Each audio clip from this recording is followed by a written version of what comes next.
Salut les potos, on pour la revue de l'épisode 6 de Kaiju numéro 8. Un épisode qui était vraiment très sympa, on va se dire en termes d'action, surtout la scène de fête. Laisse présager que du lourd se prépare pour l'épisode 7. Allez, c'est parti.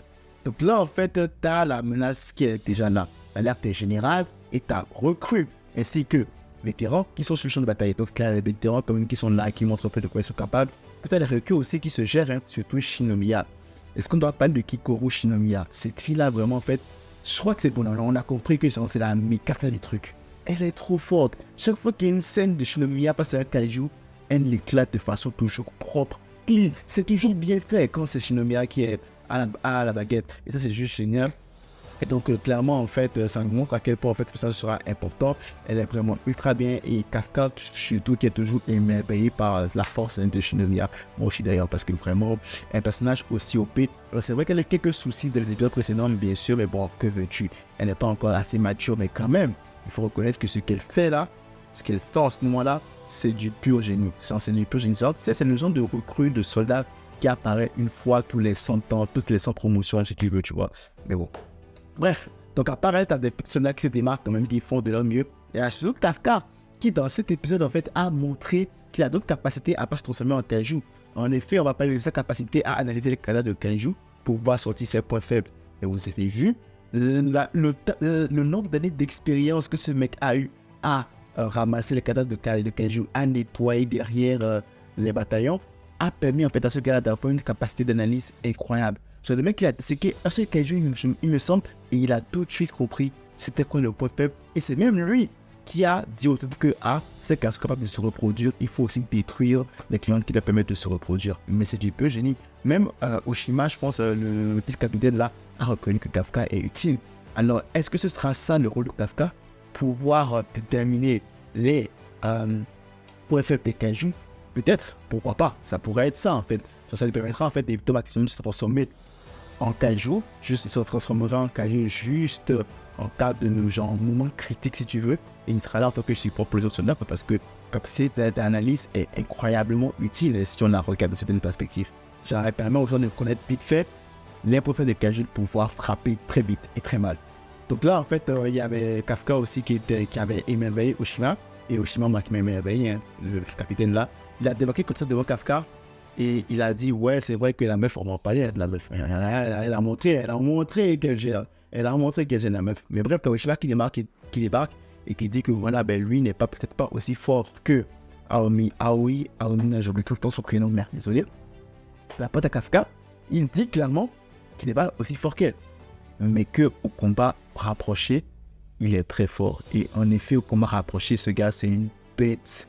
Vous avez vu combien il a tailladé le kaiju? Ni connu littéralement. Et le kaiju était déjà KO. Moi, ça m'a surpris. Ça m'a hypé. Je me suis dit que, ce gars-là va nous faire du sale. Ce gars-là nous prépare du bon. Franchement, quand j'ai vu ça, je me suis dit que Shinomiya, très bientôt, en fait, ce n'est que le début de ce dont il est capable. Pas Shinomiya, Oniya, pardon. J'ai fait un lapsus, c'est Omiya, un truc comme ça. Je me suis dit, ce gars-là, en fait, ce n'est que le début de ce dont il est capable. Si jamais tu le mets dans un combat épique contre un kaiju humain, la dinguerie qui va nous sortir, il prend nous sortir facilement des combats de l'année. Si jamais tu le mets face à un kaiju, le type d'action qui va nous sortir, aïe. En plus, il nous a dit qu'il a un background, sa famille tue des kaiju depuis des centaines d'années. Donc, t'imagines le flow qu'il a, t'imagines les connaissances et techniques qu'il a. Donc moi, je suis happy. Moi, je suis chaud pour ce personnage. Je suis vraiment chaud pour ce personnage. Donc, on revient justement à la capitale. Si Shinomiya était la Mikasa du bataillon, alors elle c'est clairement la Levi du bataillon, la capitaine. Franchement, elle est trop forte. Elle est trop forte. Elle n'a pas usurpé sa place. Elle n'a pas usurpé ta place. La seule qui a sorti une force d'armure à 96%, genre presque du 100%. Et en plus, tu as vu comment elle a en fait éclaté le kaiju avec le gros pistolet, le gros lance-roquette là. C'était tout. C'était trop stylé. Ça montre qu'en fait elle est forte. Et un truc qui m'a marqué, c'est que pendant qu'elle faisait cette impression de force là, elle a dit, Kafka, regarde qui je suis maintenant. En fait, c'est une manière pour elle de dire que ils ne peuvent plus jouer de la même catégorie. Ils ne sont plus de la même catégorie. C'est plus des amis d'enfance. Genre, même le rêve de Kafka, qui est de se tenir à côté d'elle là, semble maintenant presque impossible. Parce que comment est-ce qu'il va faire pour être aussi forte que celle-là? Elle est trop forte. elle est trop forte, on va pas se mentir, elle est trop forte. Genre, c'est impossible de la rattraper. Genre, c'est un talent générationnel, comme chez le Mia. Genre, si tu prends chez le Mia, tu la multiplies genre par elle-même au carré, puis t'as la meuf en fait. Elle est trop forte, elle est trop stylée. Et donc, quand elle a prononcé la phrase genre en mode Kafka, voilà qui je suis maintenant le génie Saïd. En fait, il n'y a aucun monde où Kafka, en vrai, en forme humaine, peut tester cette fille-là. Clairement, il n'y a aucun monde, en fait. Et c'est peut-être sa manière stupide, en fait, de nous le faire comprendre qu'elle joue dans une catégorie supérieure. Elle joue dans une ligue qui est propre à elle. Et donc là, je me dis, mais attends, est-ce que Kafka, peut-être, quand il va se tenir à ses côtés, c'est peut-être en tant qu'assistant et en tant que combattant, peut-être. C'est le seul truc que je vois. Genre, Kafka sera son support et elle sera la combattante. Et ils feront un duo. Sinon, un duo de deux personnes qui combattent, j'en ai 4 jours ensemble. Oh, j'imagine mal. Bah, Kafka, oui, en 4 jours, oui, ça passe. Mais Kafka en lui-même, il n'y a aucune chance. Franchement, il n'y a aucune chance. Elle est trop forte. Bref, avant d'ailleurs, tu as Omiya, le capitaine, en fait, qui fait analyse des soldats qui sont là. Et il dit clairement qu'il y en a qui sont très prometteurs. Que parmi les soldats-là, il y en a qui peuvent dépasser justement les 30% de capacité d'utilisation de leur armure et pouvoir se hisser très vite au rang de capitaine. Et il a bien sûr dit Shinomiya, mais l'autre personnage qu'il a prononcé, c'est Reno Ishikawa, le sidekick de Kafka. Et là, je me suis dit, mais attends, Reno? Mais c'est le même Reno qui est venu avec Kafka là, non? Alors, à moins qu'il ait un background secret qu'on ne connaisse pas et qu'on va nous dire à un moment donné, genre pendant l'animé, ou soit c'est qu'il a travaillé vraiment d'arrache-pied et qu'il est devenu une bête en si peu de temps. Mais clairement, en fait, Reno, ça m'a surpris qu'on me dise qu'il soit parmi les potentiels gars qui puissent devenir genre capitaine. Ça veut dire qu'en fait, c'est un gars qui est OP en fait, Reno. Alors que Reno, on a connu Reno depuis c'est un nobody comme Kafka.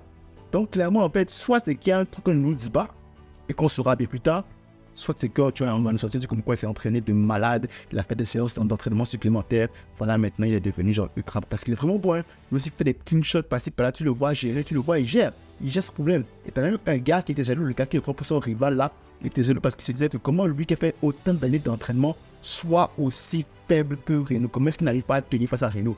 Et c'est ce qui me fait penser que peut-être que Reno a un background caché. Peut-être qu'en vrai Reno vient d'une famille, bien Reno a un certain héritage génétique qui lui permet d'être aussi fort, ce n'est pas possible. Comment? Ou peut-être qu'il a juste travaillé de manière intense aussi, qui sait. Bref, donc, justement, Reno et puis son pote là sont là et ils découvrent, en fait, ils tombent, pas qu'ils découvrent, ils tombent nez à nez avec le Kaiju qui parle. Le Kaiju qui parle, qui s'est confondu, qui s'est mêlé avec la team de nettoyage, là où Kafka est venu travailler, voilà. Donc il est là comme ça, et il a dit un truc intéressant, c'est que c'est lui qui a créé les kaijus. J'ai l'impression que comment il parlait, comme moi j'ai compris, j'ai l'impression que c'est lui qui a créé les kaijus, parce qu'il disait que oui, il a paramétré d'une certaine façon, mais malgré ça, quand même, les points faibles ont été trouvés et tout, qu'il ne comprend pas. Et donc voilà, donc nos potes sont face aux kaijus là. Donc l'épisode sera intéressant. Alors je pense que ce que je m'attendais à voir de l'épisode 6, ça aura lieu dans l'épisode 7. Clairement, en fait, il y aura un truc de marque qui va se passer. Soit Reno et le gars vont attaquer le kaiju et que peut-être quelqu'un va mourir, qui sait, je sais pas, mais peut-être pas, ça serait trop glauque pour un début. Ou soit les autres vont débarquer et le gars va s'enfuir. Soit il y aura un combat de mal qui va se passer, quelqu'un va débarquer en kaiju, là il va se faire crier par d'autres personnes. Bref, il y a tellement de choses qui vont se passer là que je suis vraiment hypé. Genre, l'épisode 7 sera à ne rater sous aucun prétexte. Parce que là, je sens qu'il y aura de la dinguerie. Il y aura du bon, il y aura quelque chose qui va se passer, je le sens, j'ai hâte de cette... Parce que ça peut se passer. Et ce gars-là, il est dangereux. Il est dangereux, mais combien d'autres il y en a comme lui? Ce serait intéressant de voir. Franchement, très bon épisode.